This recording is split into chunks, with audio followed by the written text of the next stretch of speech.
Dear student, आज के lecture में हम डिस्कस करेंगे exercise 2.4 unit number 2 question number 3 find dy by dx using parametric equation. जब भी डियर स्टूडेंट पैरामेट्रिक इक्वेशन आती है तो डियर स्टूडेंट हम लगाते हैं चेन रूल। तो इससे प्रीवियस लेक्चर में भी हमने चेन रूल डिटेल के साथ डिस्कस किया। आज वाले जो क्वेश्चन है क्वेश्चन नंबर 3 का पार्ट नंबर फर्स्ट है। तो डियर स्टूडेंट यहाँ पे सोल्यूशन जब हम करेंगे, गिवन है हमारे पास x is equal to theta plus 1/थीटा, तो इसका हम डेरिवेटिव लेंगे। इसको इक्वेशन 1 का नाम दें और इसको इक्वेशन 2 का नाम। तो डियर स्टूडेंट इसको हम लिख सकते हैं x is equal to theta plus theta की पावर -1। यहाँ पे डियर स्टूडेंट थीटा की पावर ऊपर क्या होगी, माइनस होगी। अब नेक्स्ट स्टेप के अंदर डियर स्टूडेंट इसको हम डिफ्रेंशिएट करेंगे विद रिस्पेक्ट टू थीटा के लिहाज से। तो ये डियर स्टूडेंट आपके पास बन जाएगा dx ओवर डी थीटा और थीटा का डेरिवेटिव 1।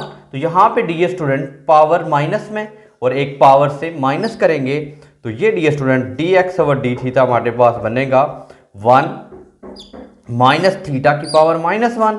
तो अब dear student dx over d theta, तो 1 माइनस थीटा को हम लिख सकते हैं 1 ओवर थीटा। तो अब डियर स्टूडेंट ये जो आपके पास फर्स्ट इक्वेशन का सोल्यूशन बना dx over d theta is equal to theta LCM and then theta -1। ये हमने फर्स्ट इक्वेशन का डेरिवेटिव लिया और डियर स्टूडेंट हम दूसरी इक्वेशन लेते हैं फ्रॉम इक्वेशन 2। तो दूसरी इक्वेशन डियर स्टूडेंट है, ये इक्वेशन नंबर 2 है। तो यहाँ पे डियर स्टूडेंट है y is equal to theta plus 1, derivative लेंगे dy ओवर डी थीटा और डेट्स थीटा का डेरिवेटिव 1 और कांस्टेंट का 0। ये डियर स्टूडेंट हमारे पास डेरिवेटिव आ गए। अब हमने डियर स्टूडेंट क्योंकि मैंने आपको पहले बताया था कि जब हम कोई दो फंक्शन दिए हों या पैरामेट्रिक इक्वेशन हों तो उनको हम चेन रूल लगाते हैं। अब डियर स्टूडेंट इसके हम ऊपर चेन रूल लगाएंगे। तो we now that 10 chain rule dy over dx, तो ये होता है dy over d theta dot d theta by d x.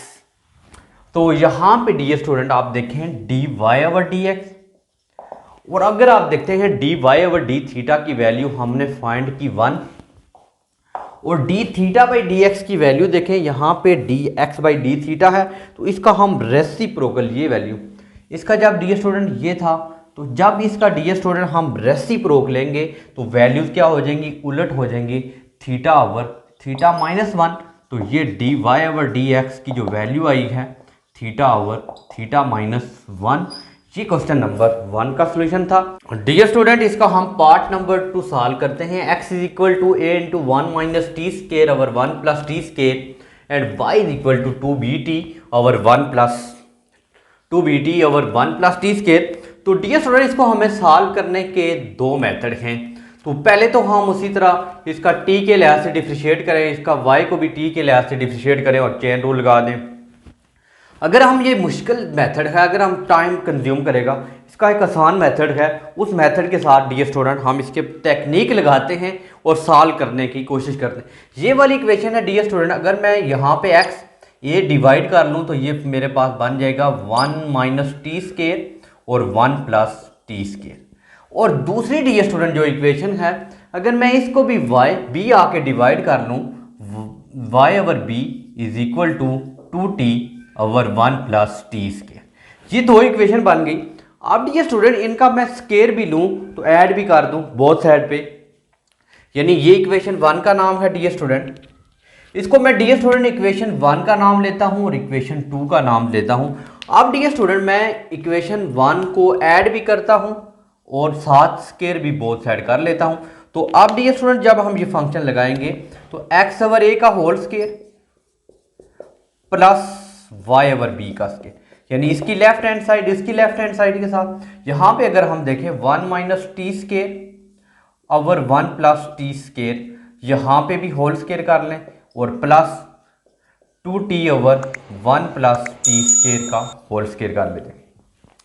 इसके बाद डियर स्टूडेंट यहाँ पे जो फंक्शन बन रहा है इसके मैं लिख सकता हूँ x square over a square plus y square over b square. Is equal to, अब डी स्टूडेंट ऊपर वाले का मैं अलग से 1 माइनस टी स्केयर का होल स्केयर कर लेता हूँ, और यहाँ पे अलग अलग अप्लाई कर दिया। 2 का स्केयर करेंगे d student 4t square over 1 plus T square का होल स्केयर। अब डी स्टूडेंट ये फंक्शन इस तरह बन रहा है, x square over a square plus y square over b square is equal to d student, जहाँ पे इसका हम फार्मूला ओपन करेंगे और ये वाला नीचे वाला फंक्शन हैजिटिव लिख देंगे। 1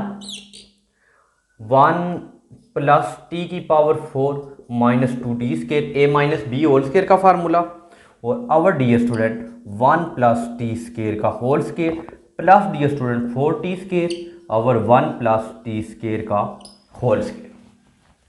अब इसके बाद डी स्टूडेंट यहाँ पे मैं एलसीएम ले लेता हूँ। जब डी स्टूडेंट मैं एलसीएम लूँगा तो इस तरह का फंक्शन बन जाएगा D student X square over ए square plus Y square over B square. तो यहाँ पे डी स्टूडेंट एलसीएम हमने ले लेना है 1 प्लस टी स्क्वायर का होल स्क्वायर। ये डी स्टूडेंट मैंने एलसीएम ले लिया क्योंकि जब नीचे एलसीएम डी सेम होता है तो ऊपर वाली वैल्यू सेम आती है। तो डी स्टूडेंट उसको मैं लिख लूँगा 1 प्लस टी की power 4 minus 2t square plus 4t square. अब इसके बाद डी स्टूडेंट अगर आप यहाँ से देखते हैं फंक्शन को तो ये बन जाएगा x square over A square plus Y square over B square is equal to d student. अब यहाँ पे 1 प्लस टी की पावर 4 इसे माइनस करेंगे डी स्टूडेंट तो प्लस 2t स्क्वायर आ जाएगा और 1 प्लस टी स्क्वायर का होल स्क्वायर। अब नीचे वाले का डी स्टूडेंट हमने क्या करना है, formula a plus b whole square का फार्मूला ओपन करेंगे तो ये फंक्शन इस तरह बन जाएगा x square over A square plus Y square over B square is equal to, ऊपर फार्मूला क्लोज हो जाएगा 1 प्लस टी स्क्वायर का whole square over 1 plus t square का होल स्क्वायर। तो अगर डी स्टूडेंट आप देखें तो ये दोनों वैल्यू सेम हैं, तो यहाँ पे ये दोनों कैंसिल हो जाने के बाद हमारे पास ये फंक्शन बन जाएगा x square over A square plus Y square over B square which is 1। तो अब डी स्टूडेंट हम इसको डिफ्रेशिएट कर लेते हैं। जब डी स्टूडेंट इसको मैं डिफ्रेशिएट करूँगा इस तरह बन जाएगा 1 over A square x square plus 1 over B square y square is equal to 1। तो डी स्टूडेंट हम डिफ्रेशिएट करेंगे विद रिस्पेक्ट टू एक्स इसको, तो इन डी स्टूडेंट हमारे पास आंसर इसका d Y over D x की फॉर्म में आ जाएगा। अब फंक्शन ये बना है डी स्टूडेंट, इसको मैं डिफ्रेशिएट बोथ साइड कर देता हूँ विद रिस्पेक्ट टू एक्स के लिहाज से बोथ साइड डिफ्रेशिएट होगा। तो ये डी स्टूडेंट 1 ओवर ए square D over D X into X square plus 1 over B square constant बाहर आता है और Y square is equal to D over D X into 1। अब डी स्टूडेंट एक्स स्क्वायर का यहाँ पे 1 ओवर ए square हैजिटिव और एक्स स्क्वायर का derivative 2x plus 1 over B हैजिटिव और डी स्टूडेंट वाई स्क्वायर का डेरिवेटिव 2y और साथ y का derivative D Y over D X is equal to 0। Constant का डेरिवेटिव हमेशा 0 होता है। उसके बाद यहाँ से डी स्टूडेंट हमने D Y over D x की वैल्यू निकालनी है, तो ये वहाँ पे माइनस करेंगे, ये फंक्शन बन जाएगा 2y d Y over D x over B square, ये वैल्यू माइनस करेंगे माइनस 1 ओवर ए स्क्वायर 2x लिख लेते हैं। तो अब डी स्टूडेंट ये जो वैल्यू साइड पे जाएगी तो यहाँ पे उलट हो जाएगा, तो माइनस 2x ओवर ए स्क्वायर मल्टीप्लाई चेंज हो जाएगी बी स्क्वायर की वैल्यू ऊपर और y नीचे। अब डी स्टूडेंट 2 से कैंसिल हो जाने के बाद हमारे पास डी स्टूडेंट इसका जो फाइनल आंसर बना है ये बना है X B square over Y A square. ये डी स्टूडेंट हमारे पास D Y over D X का आंसर बना है। डी स्टूडेंट हमने आज के लेक्चर में क्वेश्चन नंबर 3 के पार्ट 1 और 2 डिस्कस किए। इंशाल्लाह डी स्टूडेंट नेक्स्ट लेक्चर में हम क्वेश्चन नंबर 4 डिटेल के साथ डिस्कस करेंगे। इंशाल्लाह मिलते हैं नेक्स्ट लेक्चर में, तब तक के लिए इजाज़त दीजिए। अल्लाह हाफिज़।